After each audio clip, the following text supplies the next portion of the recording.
triangle with included angle.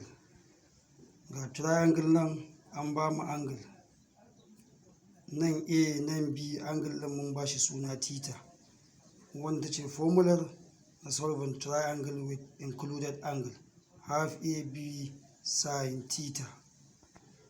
To yanzu a misali ana son mai solving wannan triangle ɗin, ga A ga B ga kuma theta an ba mu a matsayin 30, ga formular mu ta area half AB sin theta, kenan zai zama 1/2 times 8 times 5 times sin 30 degrees.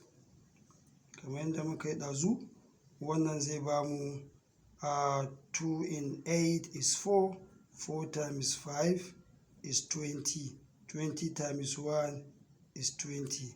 Da haka muna da 20 times sin 30 kuma is 0.5. So in muka yi multiplying wannan zai ba mu 10 centimeter square. Wannan shine area na wannan particular triangle ɗin. Haka ake solving area for triangle with included angle.